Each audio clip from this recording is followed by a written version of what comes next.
예, 간증을 낳을 뿐만 아니라 간증이 위대한 설교를 낳기도 합니다.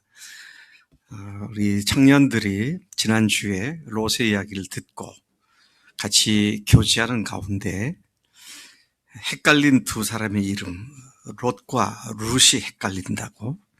근데 헷갈린 두 이름 가운데 하나님 큰 은혜를 주셨더라고요. 아브라함의 조카 롯은 그렇게 망했는데 그 모압 자손의 후손이었던 룻이 나오미를 만나서는 시어머니의 믿음을 그대로 본받은 그 롯과 룻의 대조적인 현상들을 이렇게 같이 나누었다라는 얘기를 듣고, 사실은 제가 오늘 룻과 나오미라는 제목으로 설교를 준비할까 그러다가 수요일날 또 우리 상보 형제가 수요일날 저녁에 그 얘기를 해서 김이 샜다. 그래가지고 그 설교를 오늘 안 하는데 언젠가는 꼭 해야겠다.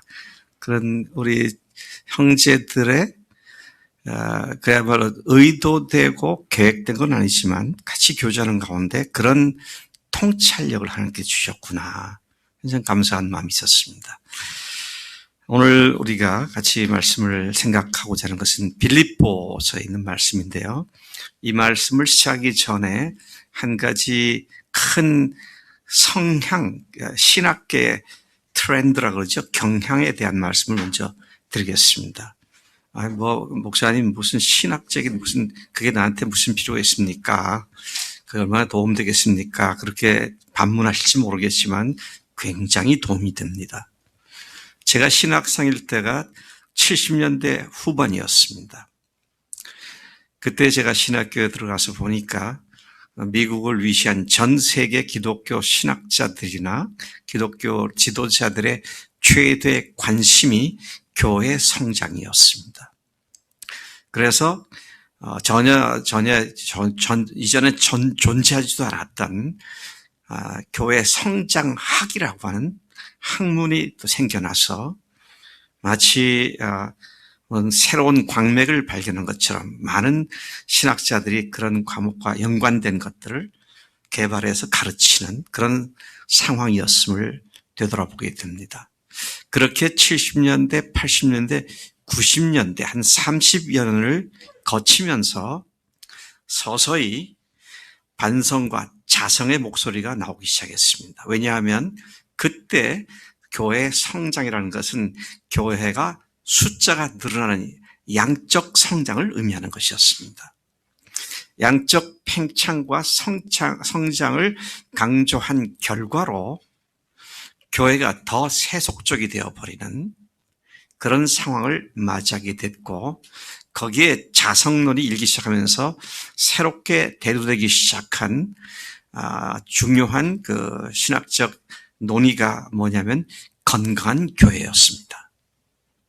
이 건강한 교회에 대한 교회 성장으로부터 나온 반작용으로 나온 교회 건강론은 아직도 계속 이야기가 되고 있지만 여전히 제대로 주목을 받지 못하고 있고, 그렇게 건강한 교회로 성장한 사례들이 아직도 많지 않다는 사실을 우리가 보게 됩니다.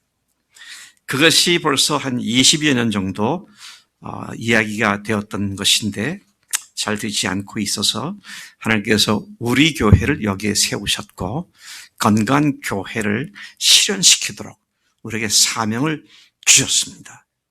그리고 우리는 금년 여름에 지난 20여 년간 하나님께서 우리 교회를 기초를 놓게 하셨고, 우리가 지금 어디를 향해서 가고 있는지, 우리 교회가 왜 존재하고 있는지, 그 같은 사실을 20년 역사를 통해서 가르쳤던 걸 아주 간결하게 불과 6번에 걸친 강의를 통해서 다시 요약해 주셨습니다.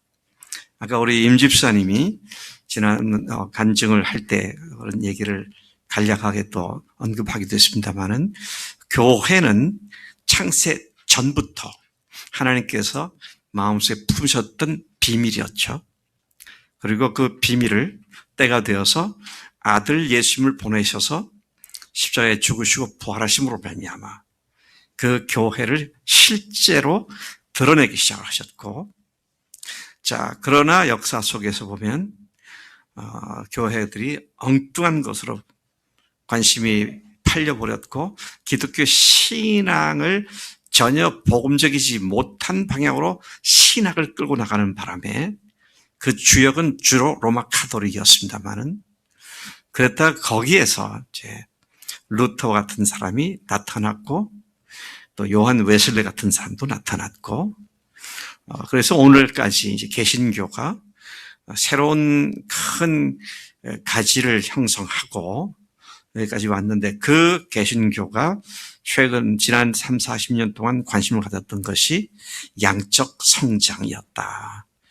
거기에 자성론으로 교회 건강을 얘기하고 교회 다화지는 문제에 대한 이야기를 많이 하고 있는 상황이지만, 그러나 실체화가 된, 실제로 눈에 보여지는 그런 교회는 아직도 시작 단계에 불과하다. 그런 의미에서 우리 교회가 존재하는 의미가 무엇인지를 우리는 수양회를 통해서 다시 한번 확인을 했고, 감사하게도 하나님께서 우리라면 그것을 다시 환기시켜 주셨고 또 그런 교회를 이루기를 소망하는 헌신의 마음을 주신 것을 참으로 감사하게 생각을 합니다. 자, 오늘 성경 본문은 바로 이런 건강한 교회의 가장 중요한 기본이 뭐냐, 기초가 뭐냐와 관계된 소중한 말씀인 것을 보게 됩니다. 본문 말씀을 자세히 살피는 가운데 주님의 부활이 우리를 어떻게 하나로 묶어주는 능력을 갖고 있는지를 확인할 수 있습니다. 그리고 그 예수님의 부활 복음에 더욱 뿌리를 내릴 수 있도록 우리를 새롭게 결단하게 만드시는 이 복된 시간 되기를 소망합니다. 2장 1절을 보면 바울이 이런 말로 시작을 하죠. 그러므로 그리스도 안에 무슨 권면이나 사랑의 무슨 위로나 성령의 무슨 교제나 긍휼이나 자비가 있거든, 그렇게 말을 하죠. 자, 이건 그의 이야기의 전제가 되는 얘기인데요. 너희들이 교제를 한다든지 권면을 한다든지 자비를 베푼다든지 또는 긍휼을 베푼다든지 이런 일을 한다면, 자, 근데 그런 것들을 한마디로 뭐라고 말할 수 있어요? 권면하고 위로하고 도전하고 긍휼도 베풀고 사랑하는 이런 행위들을 한 단어로 묶으면 뭐 하면? 교제하면. 너희들이 그리스도 안에서 교제한다면. 근데 그거를 다시 또 다른 단어로 바꾼다면 너희들이 뭐라면? 너희들이 교제가 교회의 본질이니까 너희들이 교회라고 한다면, 이런 말로 우리가 해석을 할 수 있습니다. 너희들이 교회를 이룬다고 한다면, 그렇다면 이렇게 돼야 하는 거 아니냐. 이제 그런 전제를 가지고 말씀하는 겁니다. 자, 이 말씀을 드리기 전에 빌립보 교회의 바울이 어떤 관계로 이런 편지를 하고 있는지 그 배경에 대한 얘기를 조금 더 하겠습니다. 여러분 아시다시피 바울은 그의 생애를 통해서 3차례에 걸쳐서 선교여행을 했습니다. 당시에 자동차도 없었고요. 그가 말을 타고 다니는 사람도 아니었고 주로 걸어서 또는 배를 타고, 그리고 지중해 연안 일대를 갔다가 3번에 걸쳐서 긴 여행을 했죠. 한번 우리가 오늘 하는 것처럼 단기 여행, 필리핀 한번 갔다 오는 이런 게 아니고요. 필리핀을 거쳐서 홍콩을 경유해서 싱가포르를 거쳐서 태국에 갔다가 월남을 거쳐서 다시 돌아오는 이런 식의 선교여행이었죠. 자, 그는 2번째 선교여행을 떠나게 되었을 때에 1차, 첫 번째 선교여행 때 세웠던 교회를 재차 방문을 했습니다. 근데 그 교회들은 주로 오늘날 터키 중남부 일대에 있는 교회들이었어요. 그러게 2차 선교여행 때는 1차 때 세워진 교회들을 다시 방문하면서 격려하고 위로하고 그들을 돕고 하는 그런 사역을 하다가 그는 오늘날 흑해죠. 크림 반도가 있는 그 흑해에 접해 있는 터키 북부 지역을 가려고 그랬었지만 성령께서는 그를 유럽 대륙으로 건너가게 하셨습니다. 그리고 처음으로 복음이 사도 바울에 의해서 유럽으로 건너간 사건이 바로 2차 성령 때였는데 그 유럽의 첫 번째 성이 빌립보였습니다.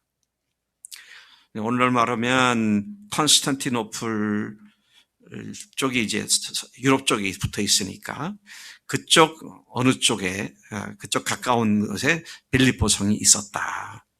자, 거기에서 그는 열심히 복음을 전했고 강가에 가서 일단의 여인들을 중심으로 복음을 전하기 시작했다가 복음에 놀라운 역사가 일어나게 되니까 그 성에서 문제가 생기기 시작했습니다.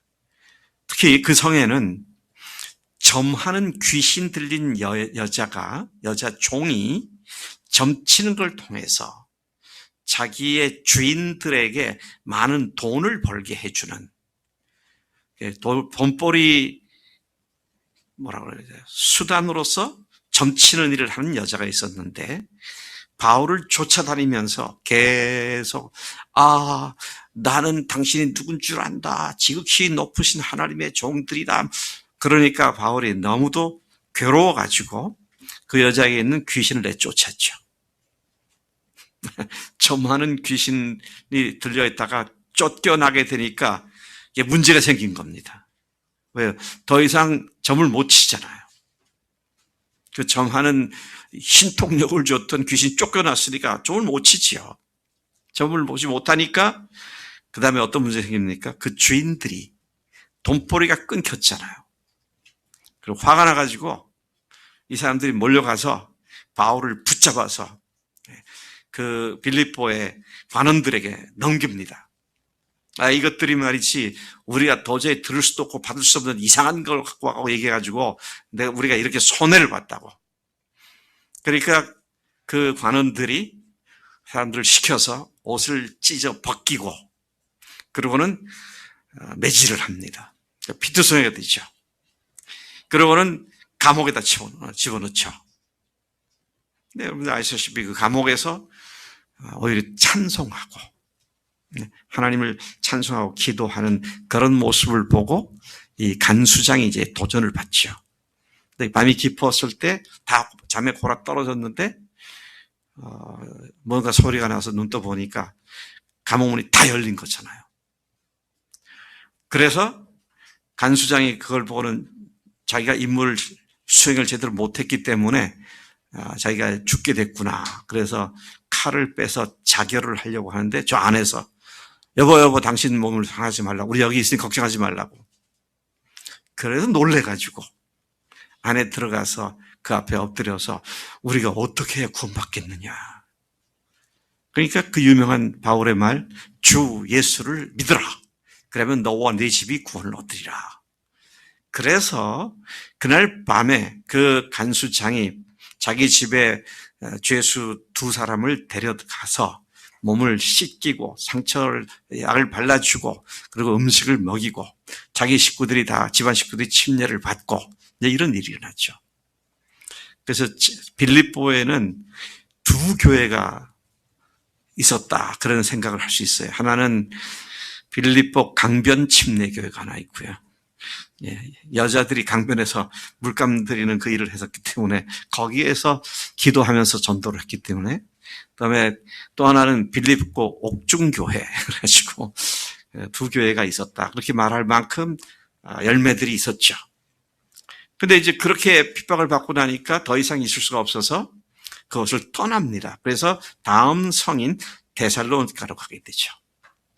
자, 이렇게 복음을 전하고 핍박 가운데 쫓겨난 곳이 바로 빌립보였습니다.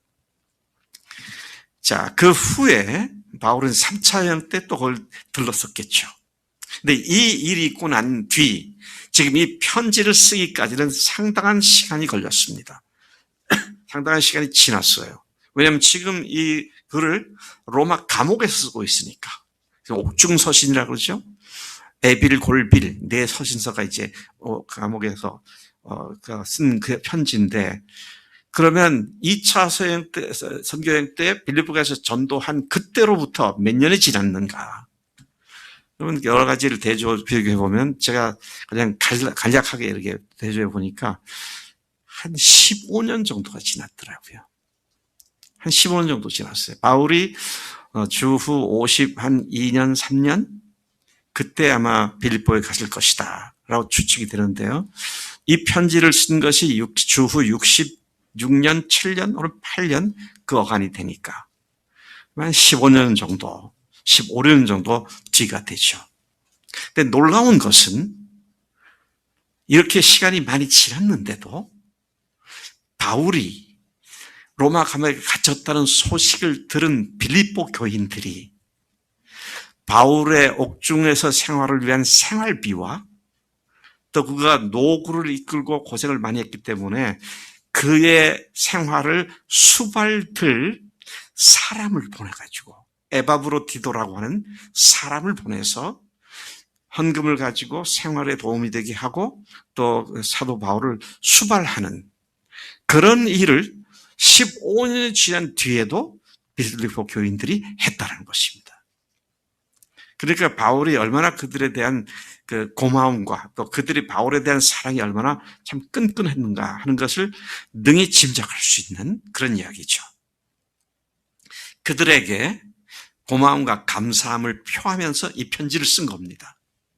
근데 2장에서 그가 하는 말이 너희들이 교회라면, 너희들이 무슨 교제를 한다고 하면 그 다음에 다음과 같아야 하지 않겠느냐. 지금 이런 얘기를 1절에서 했고요. 그 다음에 두 번째 구절에 가보면 그가 한 말이 뭐냐면 마음을 같이하여 같은 사랑을 가지고 뜻을 합하며 한 마음을 품어. 너희들이 교회를 이룬다고 하면은 적어도 가장 기본적인 건 한 마음, 한 뜻, 한 사랑, 한 목표를 갖는 거다. 이런 얘기하고 있는 것이죠.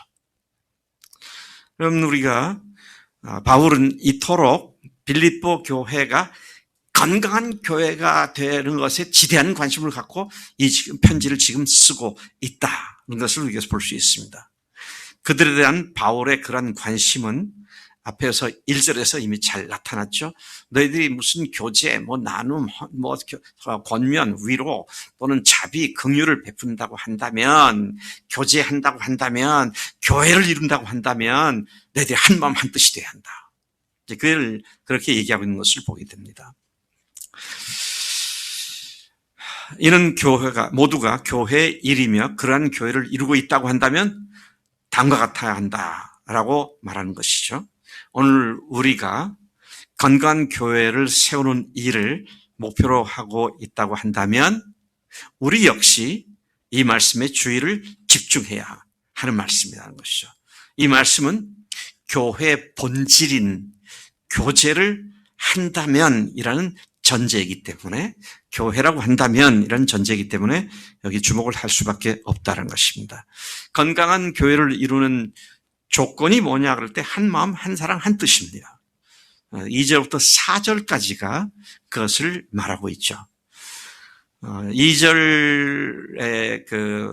제가 미국의 영어로 있는 NASB라고 하는 성경을 참조해서 재번역을 이렇게 한번 해봤어요.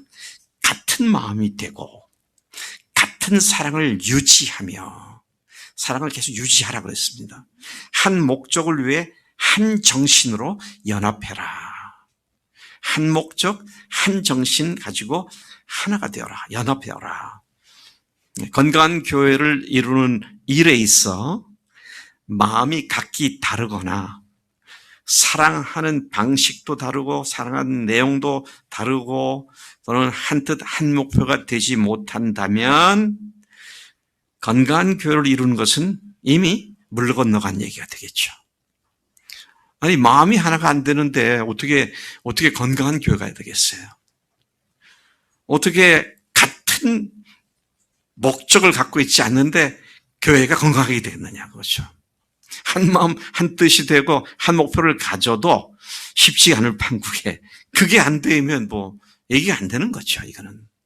자, 그런 의미에서 우리는 같은 생각, 같은 마음, 같은 뜻, 같은 목적에 대해서 좀 더 깊이 생각을 해봐야겠다. 그것은 같은 복음을 믿고 같은 목적을 사명으로 가지는 것을 의미하는 것이라고 이해가 됩니다. 복음으로 하나가 된 교회의 모습에 대하여 에베소서에서도 사도 바울이 4장 4절부터 6절까지 해서 말씀을 기록해 주고 있습니다. 자, 어떻게 하나가 된 모습으로 표현하고 있느냐. 에베소 4장에서는 몸이 하나다. 성령도 한 분이시다. 너희가 한 소망의 부르심을 받았다. 주도 한 분이시고 믿음도 하나이고 침례도 하나요. 하나님도 한 분이시다. 근데 그 하나님이 누구시냐? 곧 만유의 아버지시라. 만유 위에 계시고 만유를 통일하시고 만유 가운데 계시는 그 하나님을 너희들이 같이 믿고 있는 자들이다. 그래서 너희들이 하나가 된 자들이다. 그렇게 말씀하고 있습니다. 자, 저는 이것을 그냥 좀 더 이렇게 간략하게 농축을 시켜보면 우리가 믿는 믿음이 같아야 된다. 근데 우리가 믿는 믿음이 뭡니까? 십자가와 부활 복음입니다. 여러분, 십자가와 부활 복음을 믿는 일에 있어서 우리가 딴소리를 하면 하나가 될 수 없잖아요. 한 마음으로 한 복음을 믿는 거잖아요. 그래서 우리 교회에서는 제가 이거 갖고 오랫동안 씨름하다가 얻게 된 결론이 복음은 다 같겠지만 복음에 구멍이 난 복음이 많이 있었구나. 그래서 구멍을 찾고 구멍을 깁는 일을 해서 우리가 구멍 기운 복음을 한 마음으로 믿는 그 믿음 가운데 하나님께서 우리를 인도해 주신 줄로 믿습니다. 예.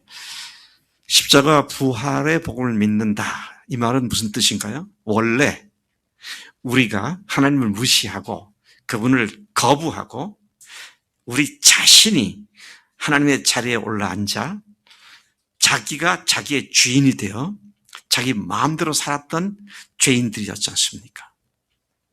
그렇게 우리는 하나님께로부터 영원히 멸망받을 수밖에 없는 죄인이었던 것이죠. 그런데 하나님께서 그런 우리를 너무도 사랑하셨기 때문에 성자 하나님이신 예수님을 세상에 보내주셨고 우리의 죄를 대신하여 십자가에서 형벌을 받으셨죠.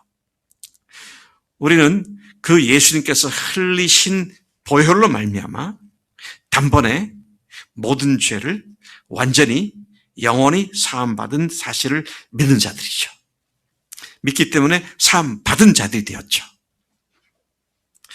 우리는 누구 하나 예외 없이, 우리 중에 누구도 예외 없이 죄인이었던 우리 모두가 이 십자가의 사랑과 은혜로 죄 사함을 영원히 받은 자가 된 줄로 믿습니다.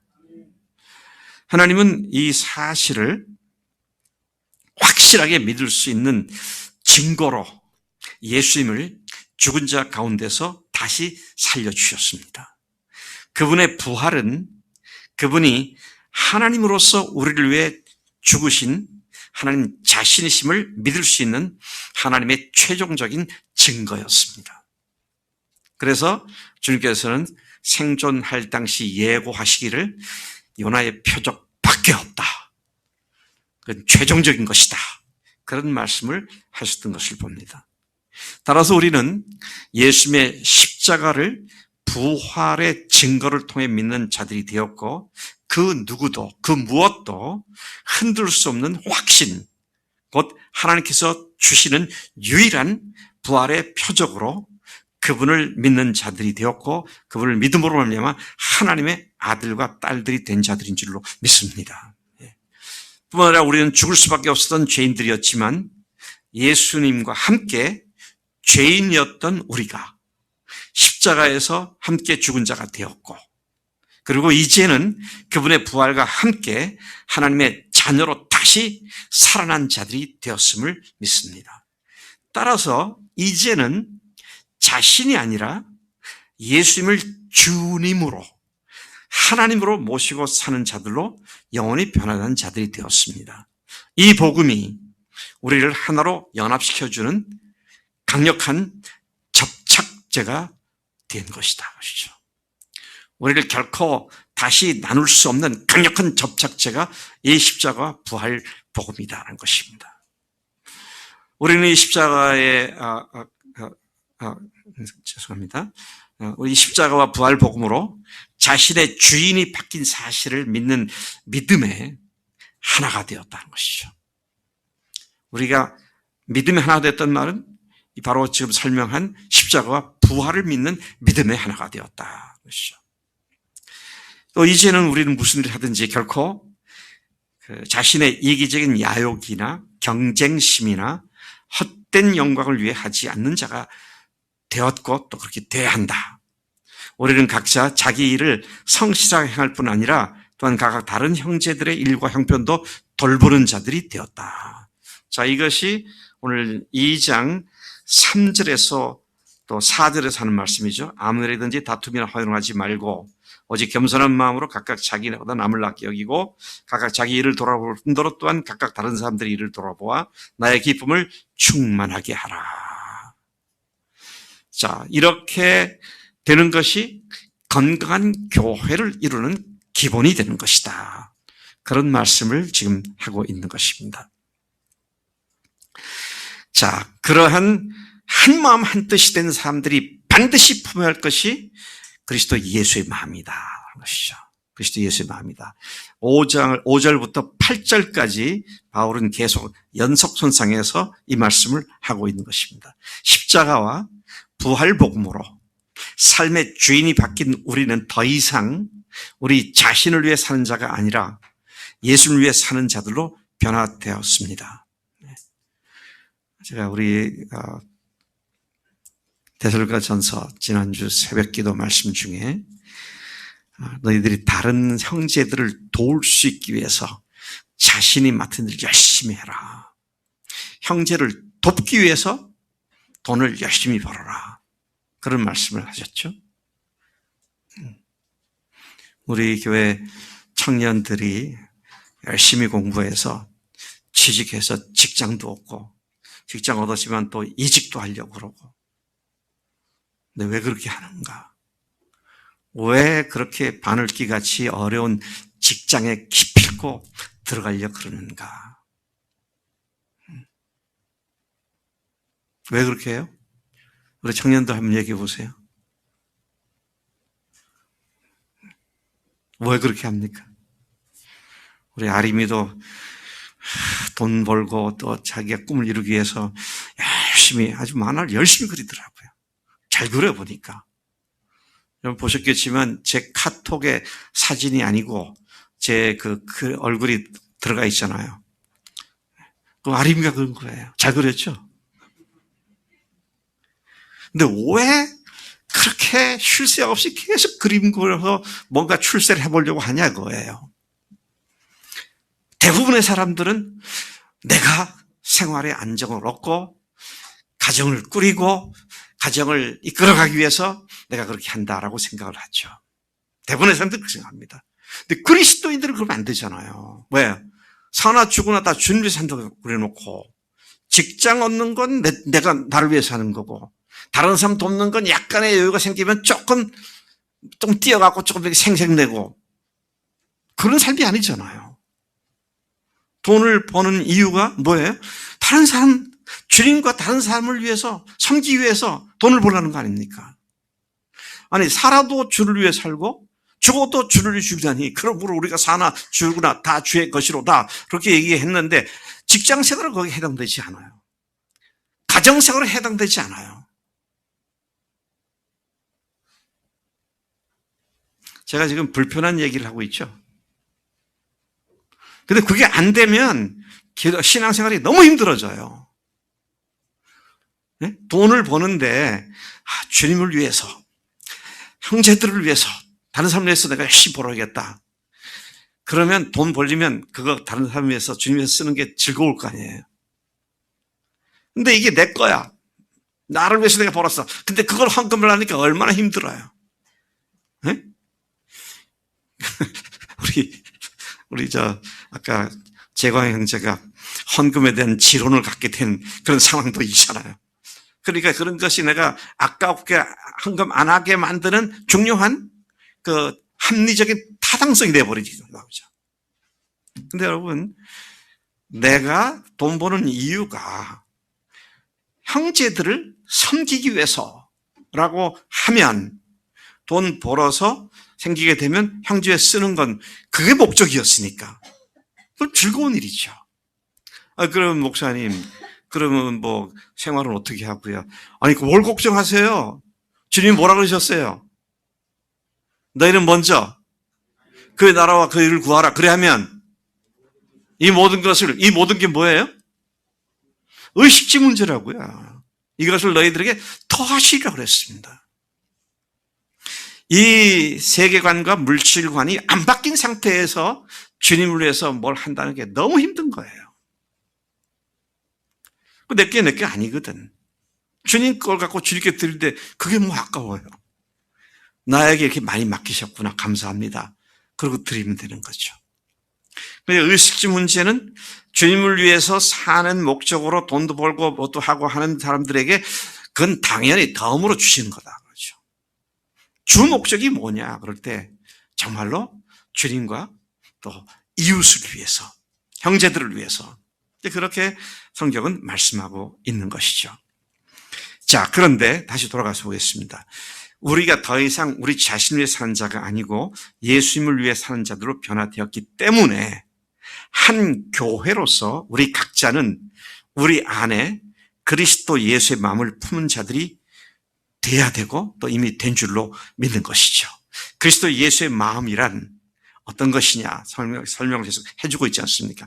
자신을 겸손하게 낮추는 마음. 하나님이신 예수님이 어떻게 자기 자신을 얼마나 낮추셨는지 이게 6절부터 8절까지의 구체적으로 설명이 되어 있습니다. 우리가 봤던 빌립보서 2장 6절부터 8절까지가 그 내용을 말씀해주고 있죠. 이것도 역시 제가 구절을 좀 쉬운 말로 제 번역본으로 이 세 구절을 번역을 해보았습니다. 예수님은 원래 하나님과 본질이 같은 분이셨지만 하나님과 동등하게 되려고 생각하지 않으시고 오히려 하나님으로서의 자기 모든 특권을 내려놓으시고 종의 신분을 자처하셔서 우리와 똑같은 인간의 모습이 되셔서 세상에 오셨습니다. 그분은 이토록 자신을 겸손하게 낮추셔서 죽기까지, 십자가에 달려 죽기까지 겸손하게 순종하셨습니다. 이게 우리가 마음에 본받아야 할 예수님의 마음이다. 이렇게 지금 설명을 해주고 있는 것이죠. 제가 옛날에 읽었던 어떤 책에 보니까 이 구절을 가지고 예수님께서 7번 낮아지셨다. 그렇게 얘기를 했었어요. 그때 본 책 다 기억을 못하지만 이게 본문을 통해서 제가 7가지를 다시 정리해 봤어요. 7번이 어떻게 되느냐. 첫째, 하나님과 동등한 존재로 생각하지 않으셨다는 겁니다. 하나님과 동등한 존재로 생각하지 않으셨다. 또 두 번째는 하나님으로서의 자신의 모든 것을 비우셨다. 내려놓으셨다는 거죠. 또 세 번째는 비우고 난 뒤에는 자신이 종이라고 종으로 자처하셨다는 것이죠. 그다음에 네 번째는 종도 그냥 뭐 하늘에 있는 천사 같은 종이 아니라 사람의 모습을 가지셨다. 천사보다 못한 현상적으로 일시적으로 천사보다 열등한 인간의 모습을 가지셨다. 뭐 인간의 모습 가지셔도 하늘나라에 계실 수 있잖아요. 그런데 다섯 번째는 세상에 내려오셨다는 것이죠. 그리고 여섯 번째는 오셔서 죽으셨다는 겁니다. 창조주 하나님이 죽으심을 택하셨다는 것이죠. 근데 그것도 어디에서? 십자가에서 죽으시는. 우리가 육신이 세상에 왔다 죽잖아요. 그래서 큰 문제가 없이 죽으면 호상이다 그러죠. 근데 이건 호상이 아니라 아주 무시무시한 형틀에서 사형 집행을 당한 데까지 당신이 낮추시고 하나님께 순종, 복종했다는 사실이죠. 우리가 본받을 겸손이 바로 이런 겸손이다. 그분이 인간으로 세상에 오셔서 십자가에서 단번에 죽으심으로 우리의 모든 죄를 완전히 영원히 사해 주셨는데 그 주님의 사랑이 이렇게 겸손의 결과로 우리에게 그 사랑으로 대신 죽기까지 하게 만드셨다는 것이죠. 자, 예수님이 오셔서 뭐 어떻게 하셨다고요? 죽으셨다 그랬잖아요. 죽으시면 어떻게 되나요? 죽으면 어떻게 되는 거예요? 끝! 죽으면 끝이에요.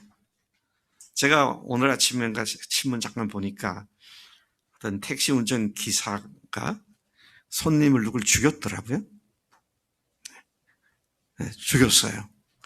그래서 사람들이 목격자들 경찰이 조사를 해보니까 무슨 택시 무슨 메토가 나왔어요. 그래서 그 사람을 수배하고 특정을 했죠. 그 사람이 살인 용의자다. 근데 경찰에서 조사를 하고 그 소재 파악을 하기 시작한 지 하루가 안 지나서 어느 그 밭에 가서 그가 극단적 선택한 시신이 발견됐습니다. 그러고 나니까 그 기사 끝에 뭐라 그랬냐면 극단적 선택을 함으로써 사결은 종결되었다. 죽으니까 끝난 거예요, 그냥. 그렇잖아요. 우리가 누가 죽었다 그러면 그걸로 다 끝난 거잖아요. 예수님 십자가에 죽으셨어요. 죽었다는 말은 뭡니까? 끝났다는 얘기예요. 그런데 그분의 죽으신 것으로 모든 것이 끝난 것이 아니라 새로운 시작을 하게 하는 부활로 이어졌다는 것이죠. 하나님께서는 그를 부활시키심으로써 그분을 가장 존귀한 자리에까지 높여주셨다는 것이죠. 끝났으면 아무것도 없는 거죠. 근데 부활시키셔서 하늘에 승천시키셔서 하나님의 가장 높은 자리까지 그분을 높이셨다는 것입니다.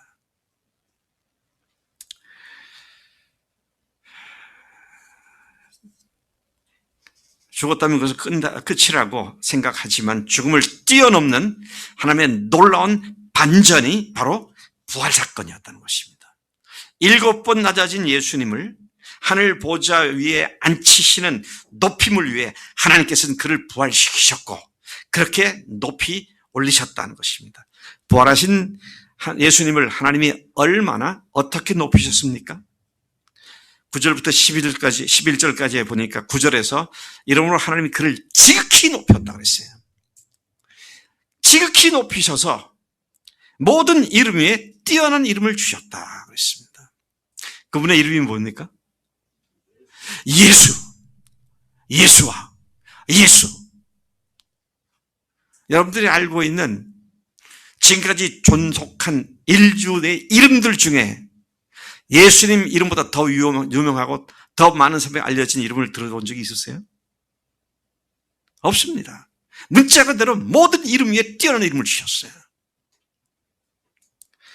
또 하늘에 있는 자들과 땅에 있는 자들과 땅 아래에 있는 자들로 모든 무릎을 예수의 이름에 꿇게 하셨다 그랬습니다.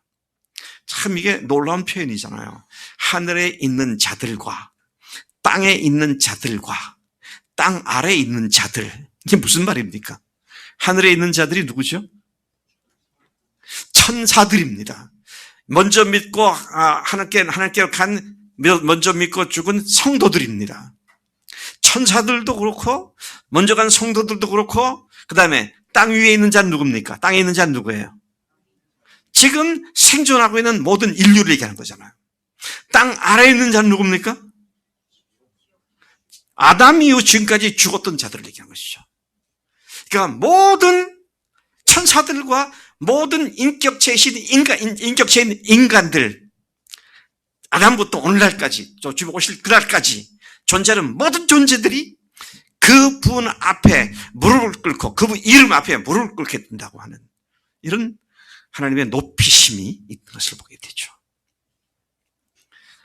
부활이 바로 죽음을 반전시켜 낮아지고 그분을 높이시는 하나님의 능력임을 선포하고 있는 것을 보게 됩니다. 그래서 11절에 모든 입으로 예수 그리스도를 주라 시인하여 하나님 아버지께 영광을 돌리게 하셨느니라 그러셨어요.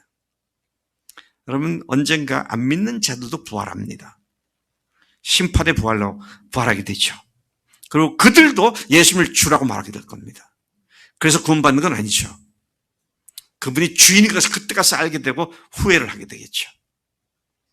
그래서 모든 인격체가 하늘 위에 있는 인격체든 땅에 죽어서 묻혀있는 사람이든 지금 살아있는 사람이든 그 모든 사람들이 예수님의 이름 앞에 무릎을 꿇고 주님이라고 얘기할 수 있는 그때가 오게 될 것이다. 하나님은 그렇게 그를 높이시기 위하여 다시 죽은 가운데서 부활시키신 놀라운 은혜를 우리가 여기서 보게 되는 것이죠. 그래서 여러분, 오만방자하게 예수는 더 이상 유명하지 않다라고 했던 비틀즈라든지 또 모택동이라든지 그 시대의 젊은 사람들의 생각을 사로잡았을지 모르지만 현정이 형제가 30살? 비틀즈가 누군지 알아? 이름 알아? 누구 알아? 응? 아니 사람 이름. 나는 한 사람 기억해요. 존 레논. 왜 기억하느냐? 그가 총에 맞아 죽어서 기억을 해. 여러분, 부활하신 예수님을 하나님께서는 가장 높은 데로 승귀시켜 주셔서 그 이름 앞에 모든 무릎을 꿇게 하시는 이런 일을 하셨는데 그게 바로 예수님의 부활이 그런 일을 가능하게 만든 하나님의 역사였다라는 사실을 주목해 보게 되는 것입니다. 본문을 통해 하나님께서는 오늘 우리에게도 똑같이 말씀하십니다. 너희 안에 이 마음을 품으라. 곧 그리스도 예수의 마음이니. 주님의 마음은 철저히 자신을 낮추신 겸손의 마음이었습니다. 우리를 하나로 묶어주는 것은 이 겸손한 마음인데 이 마음으로 주님은 교회다운 교회, 건강한 교회를 세우는 기초로 삼으신다는 것이죠. 이 겸손한 마음을 본받는 사람들에게서 주님은 부활의 반전을 일으키셔서 한 마음, 한 목적, 한 사랑으로 교회를 세우게 하시는 줄로 믿습니다. 그러니까 우리가 한 마음, 한 뜻, 한 목적이 되게 하는 그 근본적인 요소가 뭐냐면 예수님의 부활이라는 것이죠. 죽음까지 갔으면 그냥 끝난 거잖아요. 부활하신 말미암아 하나님의 꿈이 우리 속에서 역사하기 시작을 했고요. 그 일을 위해서 우리로 헌신하게 만들어주셨고 그것이 우리의 기쁨이요 또 우리들의 즐거움이 되게 하신 이 사건이 부활로 말미암아 실체화가 되기 시작을 했다는 것이죠. 자, 제 말을 여러분들이 조금 다른 각도로 생각해 보십시다. 예수님이 십자가에 달려 돌아가실 때 제자들은 어떠했습니까? 어떻게? 다 흩어졌죠. 도망가고 숨고 그랬습니다. 부활하시고 난 뒤에는 어떻게 됐어요? 다시 모여들기 시작합니다. 부활하신 주님을 만난 그들이 다시 모이기 시작합니다. 다시 모여서 주님께서는 그들을 통해서 뭘 하셨어요? 교회를 이루셨습니다. 다시 모이기 시작한 그들. 무엇 때문에 모였어요? 부활 때문에 모였는데 그 부활 때문에 모인 그들을 통해서 성령을 보내셔서 어떻게 합니까? 교회가 역사 속에 나타날 수 있도록. 똑같은 원리가 오늘 우리에게도 작용하는 줄로 믿습니다. 우리를 하나로 묶어주고 하나로 완전히 아주 결속시켜주는 시멘트 역할을 하는 것이 접착제하는 것이 부활인 줄로 믿습니다. 여러분 우리가 복음의 하나가 된다는 말은 그냥 부활하셨구나. 예수님이 부활하셨네. 그렇게 말하는 것이 아니라 이 부활로 말미암아 시작된 그 놀라운 새로운 역사가 오늘 우리 속에도 똑같이 작용하고 있음을 믿고 그 부활하신 주님께 집중을 하고 초점 맞추고 주님과 함께 동행하는 삶에 매진하고 또 그분의 겸손을 본받고 한마음 한뜻을 계속 유지하며 달려나가는 이 일이 교회를 교회답게 하는 근본이 되는 줄로 믿습니다. 네. 여러분, 교회가 하나가 되게 만드는 근본 접착제가 뭐라고요? 이게 여러분, 그냥 모든 거 찍어 붙여가지고 부활이 아니고 조금 전에 말씀드린 것처럼 십자가에서는 다 도망갔던 그들이 부활하신 예수 만난 뒤에는 다시 모여들었고 거기에 성령께서 강림하셨고 그 교회가 우리가 오늘 말하는 가장 건강한 이상적인 교회로서의 예루살렘 교회가 거기서 태어난 것을 보게 되죠. 오늘 우리도 이 주님의 부활에 초점을 맞추어서 겸손함으로 한마음 한뜻을 가지고 달려가는 우리가 되어야 할 줄로 믿습니다. 제가 말을 마치기 앞서 한마디만 더 하면은요, 한마음이 된다는 게 얼마나 중요하냐. 몸이 하나잖아요. 그렇죠? 우리 몸이 너무 신비해요. 왜냐하면 우리 몸이 뭘 하게 되면은요, 몸의 각 지체들이 전부 그 일에 총집중을 합니다. 발은 이 일을 하고요. 손은 또 저 일을 하고, 그 다음에 또 입은 딴소리를 하고, 그러면 이게 완전 오합지졸이고 아무것도 안 되잖아요. 제가 가까운 얘기로 지금 내가 설교하는 것에 대한 얘기를 하겠습니다. 제가 지금 설교를 하는데요, 머릿속에선 많은 생각들이 오갑니다. 물론 온 거를 준비해 뒀지만 또 다른 생각이 들어오면 이걸 어떻게 마무리 지어서 얘기를 할까? 계속 제 뇌가 활동을 하고 있어요. 그러면 거기서 정리된 것을 입이 또 벌려서 얘기를 합니다. 근데 입이 벌려서 얘기하는데 발은 뭐 하죠? 설교할 때 발은 뭐 하고 있어요? 그 자리에 가만히 서 있죠. 오늘 제가 설교하다 저 뒤에 갔다가 막 앞에 갔다가 그럼 정신 사나워서 어떻게 되겠어요? 또 강조하는 말이 나오면 손을 막 제스처 취하잖아요. 응? 이러면서 말이죠. 안타까워가지고. 한 가지 일을 위해서 그렇게 하잖아요. 교회가 주님의 몸이면 주님이 그 몸을 각 지체를 사용해서 주님의 교회를 건강하게 하는 일에 모든 지체가 연합해서 부활의 신앙 때문에 끈끈하게 완전히 하나가 되어가지고 집중해서 사역을 나갈 때 그때 교회가 건강하게 세워줄 수 있다라는 사실을 우리가 보게 되는 것이죠. 그래서 여러분 제발 교회 생활을 자기 생각대로 하지 마시고요. 교회가 하자는 대로 같이 협동해서 함으로 말미암아 하나님께서 하나님의 일을 교회를 통해서 이루게 될 줄로 믿습니다. 네.